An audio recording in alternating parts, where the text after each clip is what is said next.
On everyone, my name is Matt Jarbo. This is Stranger Days, and as a gamer, I love watching companies succeed that produce good content. But when it comes to a monolith, a titan in gaming, doing things that you really start to question whether or not they're going to be around for much longer, it really does make you kind of sit up and take a little bit of fucking notice here.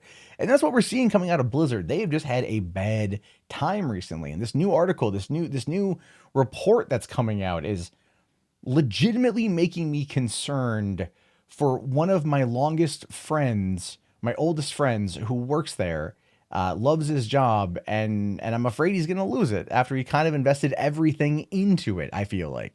Anyway, strategic decisions at Blizzard are now being driven by the finance group. Yeah, because when the money guys get involved, that is never, ever a good sign.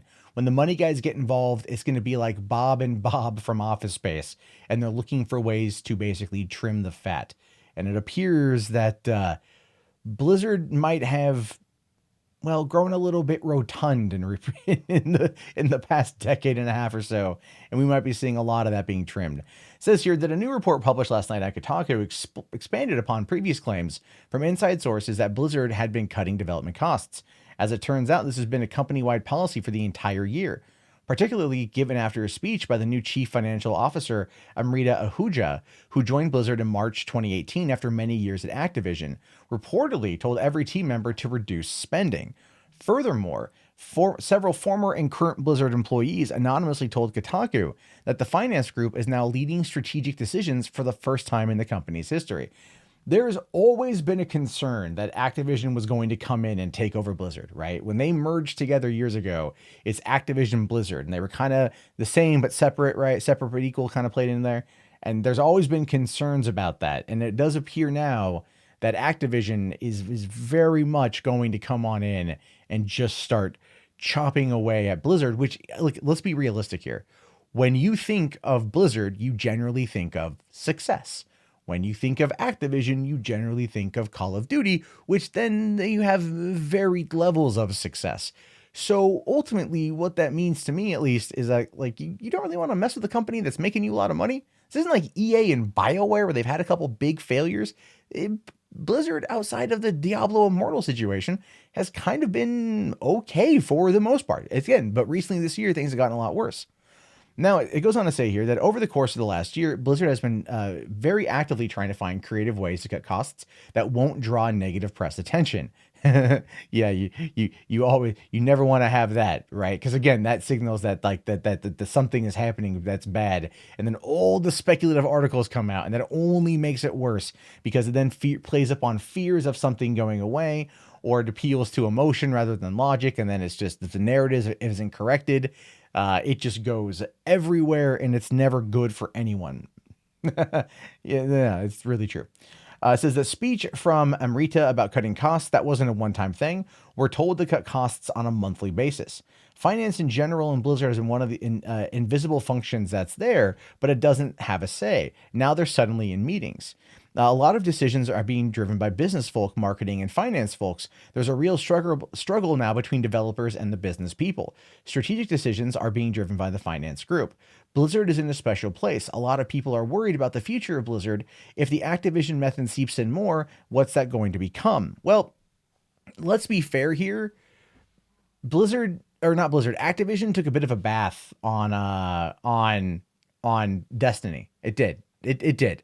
I think Destiny 1 ultimately became profitable, but Destiny 2, from my understanding, is not, right? Like when I bought Spider-Man on the PS4, they gave me a sealed physical copy of Destiny along with it. I didn't even know that was a pre-order bonus. I already have it, so it doesn't really matter. But you were like, oh, they're really trying to get people in to check it out. Like, oh yeah, here's this game that came out a year ago. Just take it and play it.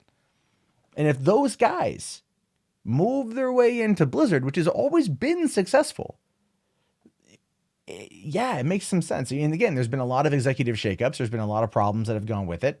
The Diablo Immortal thing did not help because it gave negative association with the company, especially from people who went to BlizzCon, who paid the money to be there, who wanted to see all this stuff first, the die-hard dedicated fan base. that would always show up. Yeah, this is definitely a problem here. It's definitely an issue that's going to not go over very well with with people down the road. I don't want Blizzard to go away, but I do want it to get back on track. Diablo Immortal is a bad idea. I think they're looking at the success of Hearthstone, how that's done mobile device wise, and I'm thinking, hey, we could probably take this and we could put our magic on another genre and try to make it work.